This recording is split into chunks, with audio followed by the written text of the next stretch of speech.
नमस्कार मु वीरेश्वर महांती मो मन कथार 91तम अध्याय को आपण मान को हार्दिक शुभेच्छा ज्ञापन करुच्ची। आज ए अध्याय रे मो भाई को विषय रे किछि कथा। मो भाई सर्वेश्वर महांती आज थिला पंचम श्राद्ध वार्षिकी। गत कोरोना समय रे से ए धराधाम रु विदाई नहीं थिले। मो भाईंकर स्नेह श्रद्धा छत्र छाया तले मोर जीवन गढ़ी उठिथिला एवं मोर प्रत्येक क्षेत्र रे मो जीवन प्रत्येक क्षेत्र रे तांकर परामर्श को मु पाथेय करी अग्रसर होउथली। आज तांकर पंचम श्राद्ध वार्षिक रे मोर कविता उद्देश्य एक कविता जो कविता मोर कविता पुस्तक अभुला संपर्क रे प्रकाश पाइथिला एवं ए पुस्तकटी को से निजे उन्मोचन करथिले। आज तांकर ए पंचम श्राद्ध वार्षिक रे तांक पई मोर ए कविता भाई।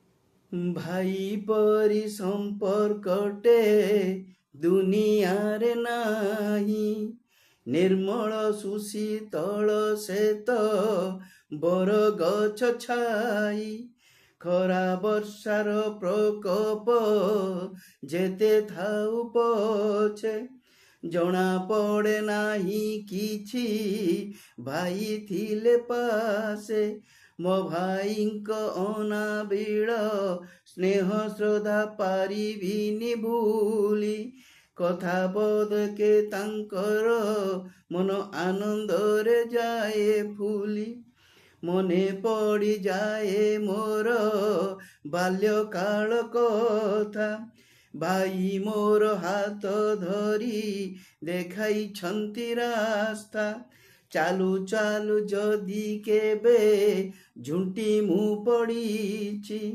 भाई मोते ता कोलकू कोलेई नेईची, तांको स्नेह सदारे भिजी भिजी बड़ मु होईची, जीवने आगकू बढ़िबा पाई साहा तांको ठू पाईची, जेबे जेबे विपदरे मो बुद्धि हुए बणा, भाई पासे जाई भाई पासे धाई जाए, समाधान तांकु थाए जणा, भाई मोर बुद्धि रे विचक्षण ज्ञान दिशारी, आलोचना जुक्ति तर्के केबे जाई नाही हारी, मोर बा बुद्धि केते तांको निकटरे छार, सतेय बा भाई मोर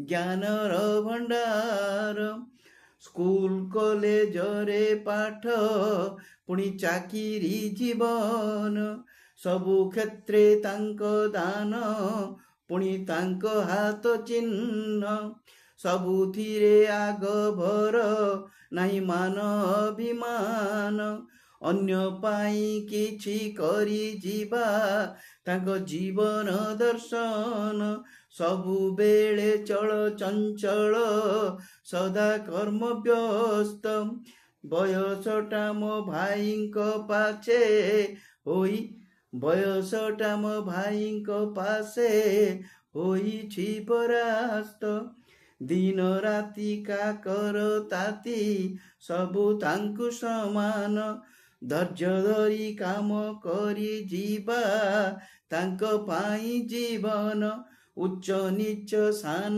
बड़ भेदभाव तांकु छुई नाही, ए दुनिया रे मो भाई परी भाई टीए नाही, अति भाग्य मोर ए जीवने पाइछि एपरि भाई, एइमिति भाई मते मिलु थान्तु जन्म जन्म पाई। भाई भाई बोली केते मु डाकिली भाई को पाइली नाही।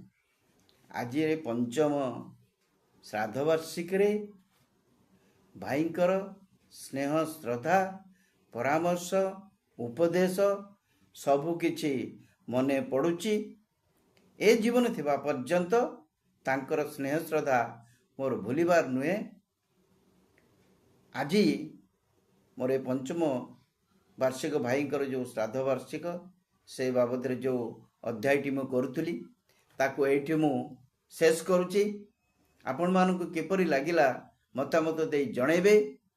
ଯଦି ଭଲ ଲାଗିଥାଏ ଲାଇକ୍ କରିବେ, ସେୟାର କରିବେ, ସବସ୍କ୍ରାଇବ୍ କରିବେ। ଆଜି ପାଇଁ ଏତିକି। ନମସ୍କାର। ବନ୍ଦେ ଉତ୍କଳ ଜନନୀ। ଜୟ ଜଗନ୍ନାଥ।